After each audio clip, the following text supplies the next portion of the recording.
Hi friends, இன்றைக்கி நம்ம இந்த மாதிரி குட்டியான ஒரு பறவை எப்படி பண்ணுறது அப்படின்றது பார்க்கலாம். இது வந்து ரொம்ப ரொம்ப ஈஸியானது. இதுக்காக நான் ஃபர்ஸ்ட்டு எல்லோ கலர் வந்து சூஸ் பண்ணி வச்சுருக்கேன். இப்போ இந்த எல்லோ கலர் வச்சு நம்ம ஒரு ஸ்லிப் நாட் போட்டுட்டு ஒரு 4 செயின்ஸ் போட்டுட்டு நம்ம இந்த பறவையோட உடம்பு பகுதியை ஆரம்பிக்கலாம்.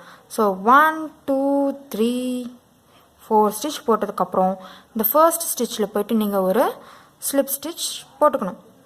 ஸ்லிப் ஸ்டிச் போட்டதுக்கப்புறம் இது ஒரு ரவுண்ட் மாதிரி ஃபார்ம் ஆகிடுச்சா, ரவுண்ட் மாதிரி ஃபார்ம் ஆனது இது ஓப்பன் பண்ணி பார்த்தா இந்த இடத்துல ஒரு கேப் கிடைக்கும். அந்த குட்டி கேப்பில் நம்ம டோட்டலாக பார்த்தோம்னா 15 டபுள் க்ரோச்செட் ஒர்க் பண்ண போகிறோம். ஸோ ஃபர்ஸ்ட் நான் ஒரு 2 செயின்ஸ் போட்டுக்கிறேன். 2 செயின் வந்து ஒரு டபுள் க்ரோச்செட்டுக்கு ஈக்குவல். மீது இந்த குட்டி கேப்பில் 14 டபுள் க்ரோச்செட் ஒர்க் பண்ணணும். 14 டபுள் க்ரோச்செட். ஸோ இது வந்து கவுண்டிங்ஸ் வந்து ரொம்ப இம்பார்ட்டண்ட். 1 2 3. இப்போ நீங்கள் க்ரோச்செட்க்கு பிகினராக இருந்தால் என்னோட டபுள் க்ரோச்செட் வீடியோஸ்லாம் போய் பார்த்துட்டு வாங்க, உங்களுக்கு கொஞ்சம் இது நல்லாயிருக்கும். இப்போ நான் டோட்டலாக 15 போட்டு வந்துடுறேன். டபுள் க்ரோச்செட் தான் எல்லாமே. ஸோ 15 போட்டு வந்துடலாம். இப்போ நான் டோட்டலாக நமக்கு வந்து 15 டபுள் க்ரோச்செட் இருக்குது.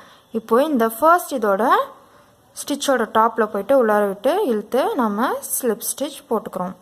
இப்போ ஸ்லிப் ஸ்டிச் போட்டதுக்கப்புறம் நீங்கள் இந்த ரவுண்டை எண்ணி பார்த்துக்கணும் 15 டபுள் க்ரோச்செட் இருக்கா அப்படின்னு. இப்போது நெக்ஸ்ட்டு நம்ம இந்த ஸ்லிப் ஸ்டிச் போட்ட இடத்துலையே ஒர்க் பண்ண போகிறோம்.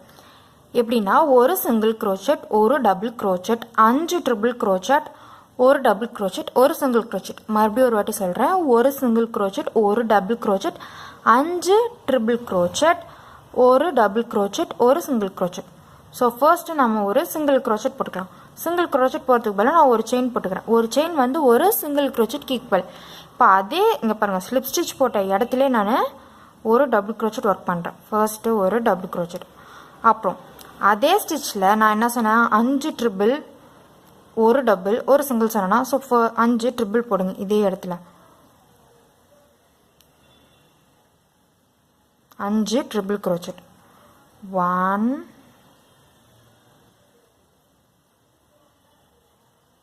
2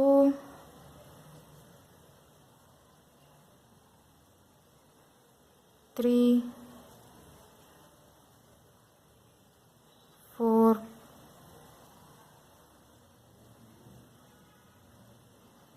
5. இப்போ 5 ட்ரிபிள் க்ரோச்செட் போட்டாச்சு. இப்போ அதே இடத்துல ஒரு டபுள் க்ரோச்செட்,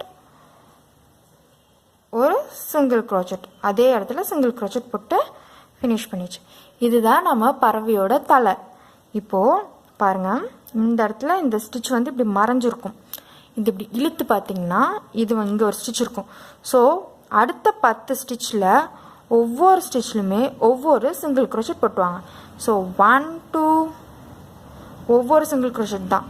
3 4 5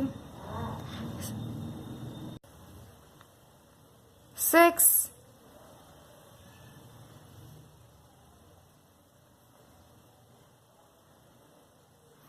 7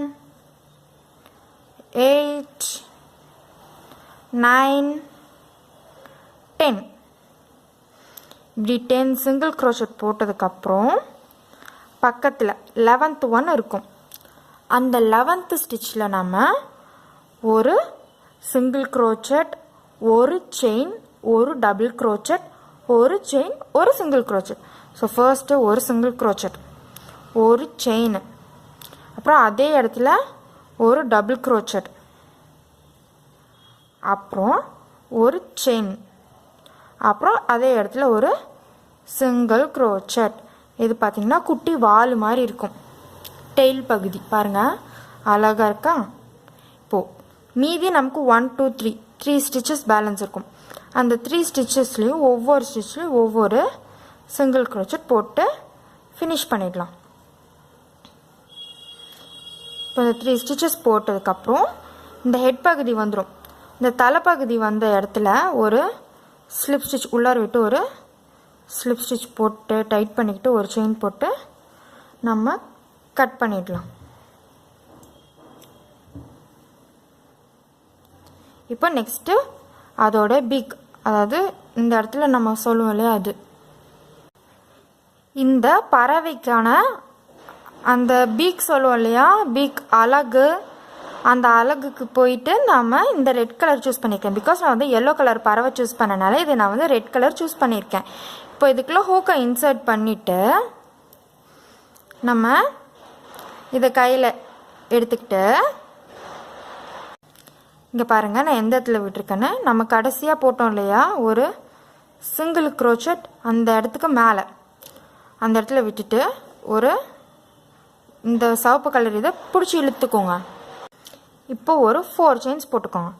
இந்த பீக்குக்காக 1 2 3 4 செயின்ஸ் போட்டுட்டு அதே இடத்துல பாருங்கள் நம்ம இப்போ ஆரம்பித்த இடத்துல போய் உள்ளே விட்டுட்டு ஒரு ஸ்லிப் ஸ்டிச் போட்டு ஒரு செயின் போட்டு கட் பண்ணிவிடுங்க. இப்போது இந்த பறவையோட பீக் அந்த அழகு வந்து ரெடி ஆகிடுச்சு. பார்க்க அழகாக இருக்கும்.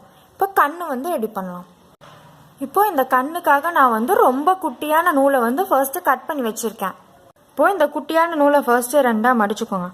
மடிச்சுட்டு உங்களோட பறவைக்கு எங்கே கண் வைக்கணும் அப்படின்னு நீங்கள் நினைக்கிறீங்களோ அங்கேயே கண் வச்சுக்கலாம். இப்போ நான் இந்த இடத்துல கண் வைக்க போகிறேன். இப்போ இதை உள்ளே விட்டுட்டு பாருங்கள், இதை அப்படியே ரெண்டுத்தையும் சேர்த்து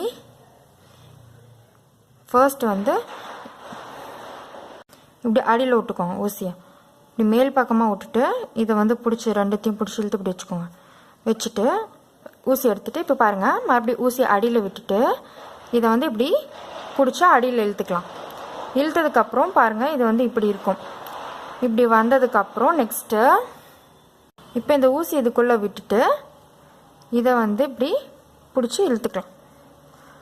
இது கொஞ்சம் டைட்டாக தான் இருக்கணும், பிகாஸ் இது கண். ஸோ கண் வந்து கலண்டுறக்கூடாது. நீங்கள் பார்த்து கேர்ஃபுல்லாக பண்ணிட்டு வாங்க. இப்போ பார்த்தீங்கன்னா நம்ம கண்ணும் வச்சிட்டோம். இப்போது நெக்ஸ்ட்டு வந்து நீங்கள் இது இந்த சிவப்பு கலரையும் இந்த கண்ணையும் ஒரு லைட்டாக ஒரு ரொம்ப டைட் பண்ணிடக்கூடாது. ஒரு முடிச்சு போட்டு வச்சுக்கோங்க. முடிச்சு போட்டு வச்சுட்டு இது வந்து அவராது. பிகாஸ் இது வந்து டைட்டாக தான் இருக்கும். நீங்கள் ரொம்ப டைட்டாக போட்டுறக்கூடாது, ஏன்னா இந்த கண் பார்ட் வந்து நவுந்துடும். மீதியெல்லாம் நம்ம உள்ளார வச்சு தைச்சிடலாம். ஸோ இந்த பறவை வந்து உங்களுக்கு பிடிச்சிருக்க நம்புறேன். இதே போல் நீங்கள் ட்ரை பண்ணி பார்த்துட்டு எப்படி இருக்குன்னு சொல்லுங்கள். Thank you friends. Save nature.